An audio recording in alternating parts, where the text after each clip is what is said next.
And guys, hello guys. Pauwi na tayo galing sa trabaho.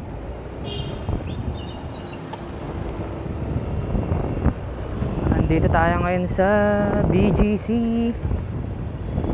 at pauwi na tayo. Pwede tayong dumaan sa Kalayaan, pero mas trip ko kasing dumaan dito sa loob ng BGC. Kahit sabihin natin medyo mas traffic, pero mas nakaka-enjoy yung mga tanawin, yung mga city lights dito sa loob ng BGC. Ayun, at nakikita nyo ang aking fuel bar, nanganganib na. Magpapagas tayo mamaya, nanganganib na. Nagbi-blink na ang ating fuel bar, fuel gauge.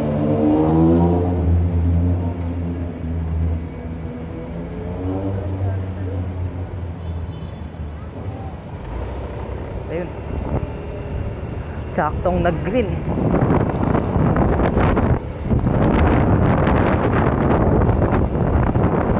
Ayan.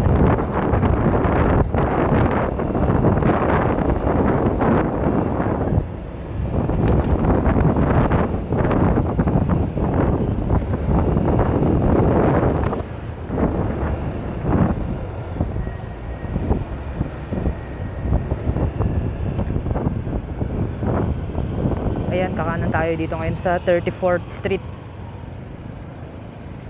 dito sa BGC.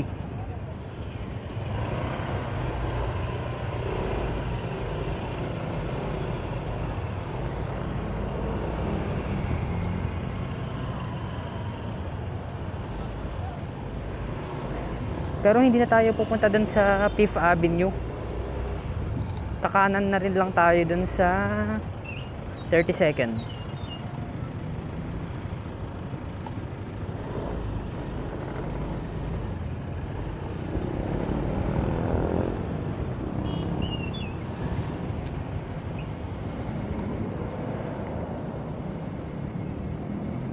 Ayan, kapag kumaliwa kayo dyan, pwede kayong makapunta ng 5th Street o di kaya ng 7th Street pag kumaliwa kayo dyan.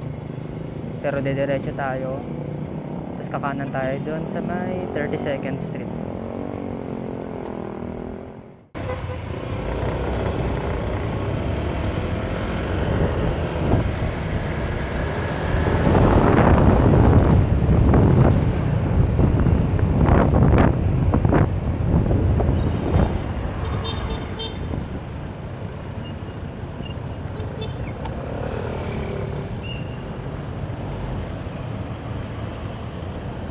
Ayan na nga, paunahin muna natin sila.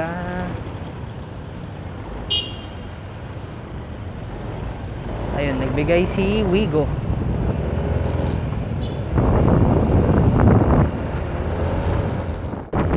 Ayan guys, nandito tayo ngayon sa St. Luke's. Sa aming kaliwa. Ayan, St. Luke's yan. Kakanan tayo ngayon dito sa 32nd Avenue. Kumbaga kung nagkalayaan tayo kanina, same lang tayo ng papatakan. Pero wala lang, mas trip pa lang dumaan dito sa loob ng BGC. Feeling ko rin medyo mas mabilis ng konti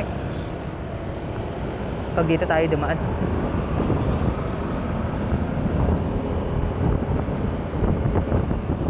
Ayan, merong overpass dito. Kapag pumunta ka dyan sa overpass na yan, babagsak ka sa Buendia. Ayan. Pag dito ka naman sa ibaba dumaan, pwede kang makapunta ng EDSA. Actually EDSA talaga siya pala. Pwedeng EDSA na pa north or pwedeng EDSA na pa south. Pag EDSA na pa south ka, katulad ko, akyat ka dun sa may overpass pagkakaliwa. Pag hindi ka umakyat sa overpass, mapupunta ka sa EDSA na pa north. Ayan, pag kumanan ka naman dito, ito yung Kalayaan.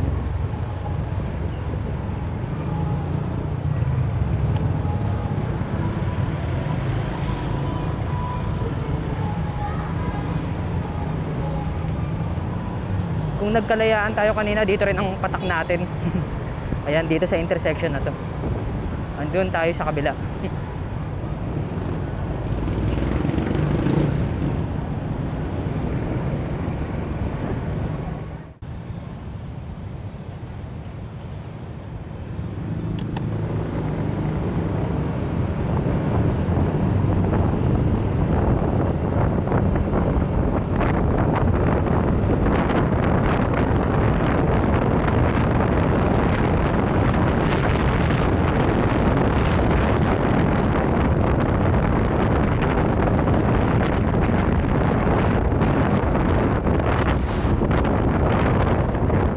So ito guys, maraming gumagawa nito pero bawal yan.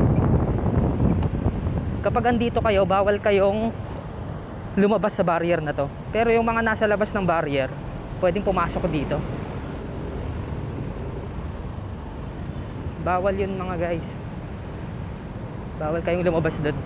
Kasi may nakalagay doon sa may overpass, sa bungad pa lang, no entry to Buendia.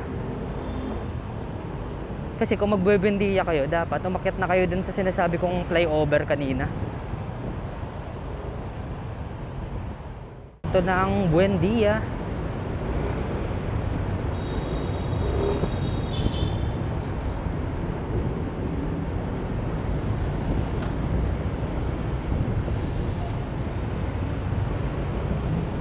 Magpagas tayo mamaya kahit mga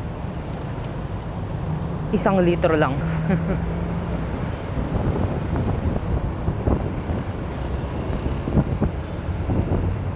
Yan, nagbe-blink na siya. So, ibig sabihin na ito sa Aerox. Ibig sabihin nung 10, kung nakikita nyo sa aking dashboard, 10 kilometers na yung natatakbo natin mula nung nag-blink siya.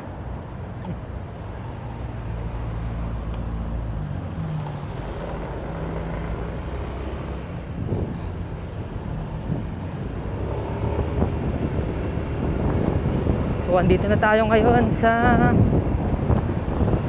kahabaan ng EDSA patungo ng Ayala Tunnel, pero iibabaw tayo, hindi tayo iilalim. Kapag mga traffic, hindi ko sinasuggest na mag-ilalim kayo kapag traffic.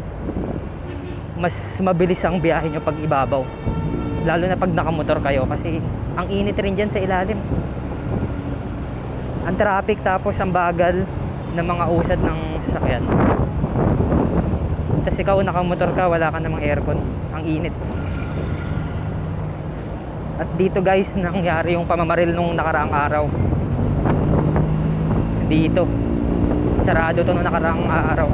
May binaril dito, southbound ng EDSA, dito sa may Ayala Tunnel.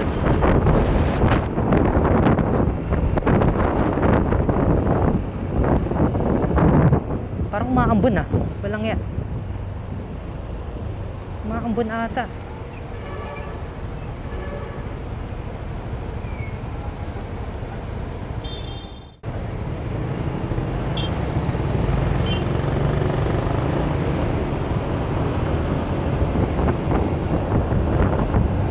Parang umaambon nga guys.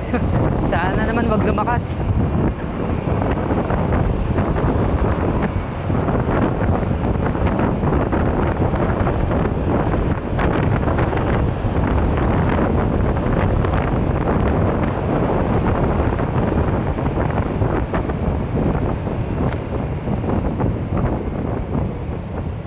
Ayun yung kotse, pupunta sana siya sa ilalim, pero nung napagtanto niyang sobrang traffic sa ilalim, napagdesisyonan niyang umibabaw na lang.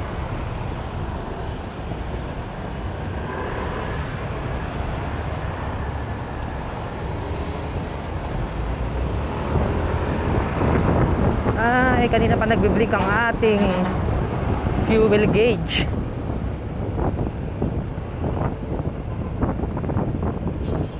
Tingnan natin. Yung trip 1 kasi nire-reset ko yan tuwing magpapa full tank ako, tsaka yung kilometer per liter na fuel consumption. So dito, kung makikita nyo, trip 1 ko 176.7 kilometers. Ibig sabihin ito yung tinakbo mula nung last ako nung nagpa full tank.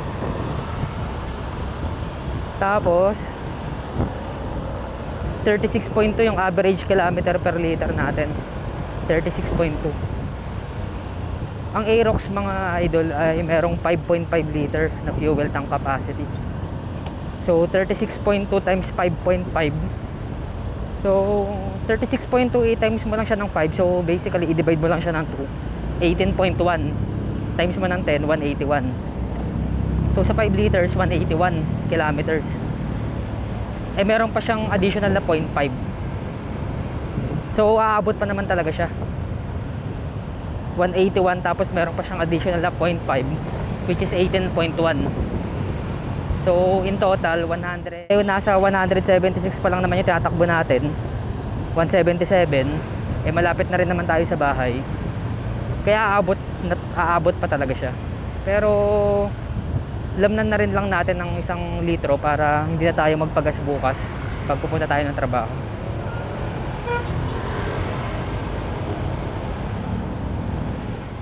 Ayan, nandito na tayo ngayon sa Magallanes flyover.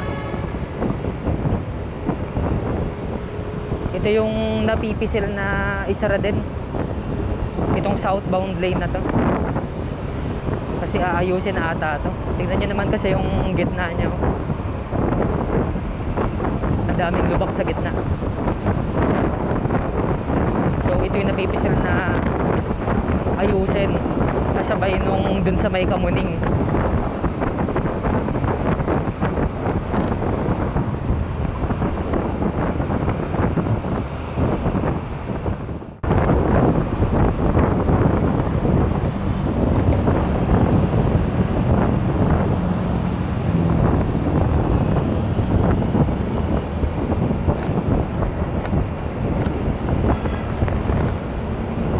Dun sana ako magpapagas sa may Petron, kaso ang daming tao, daming nakapila. Subukan natin dito sa iba.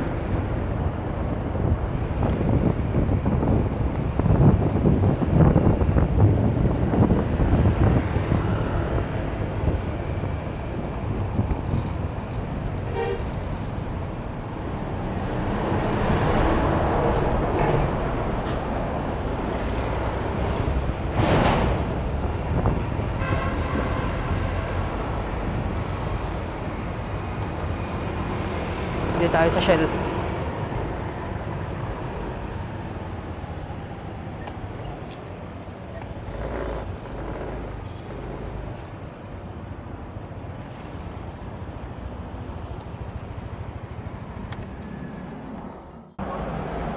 Boss, magkano premium? 69 plus 69? Sige, 1 litro.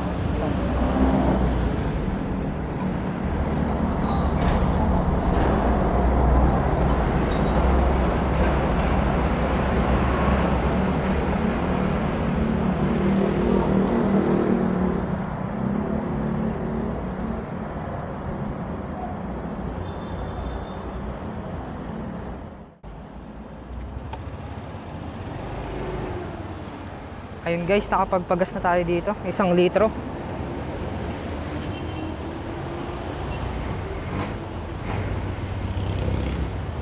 Isang litro lang yung ginas natin talaga. Hindi tayo nagpa-full tank kasi bukas maglalagay tayo ng P-carbon cleaner. So pag naglalagay ka kasi ng P-carbon cleaner, kailangan empty tank ka. Kailangan walang konti na lang talaga yun nakalagay dun sa tangke mo.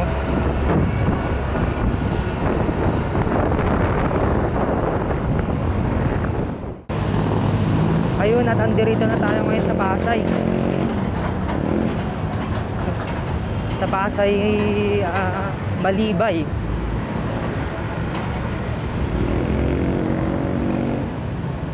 So dito ko na lang muna tapusin tong vlog na to.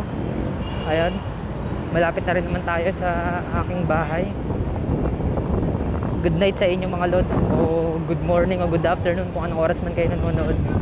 Ingat sa ating lahat, ride safe, bye bye.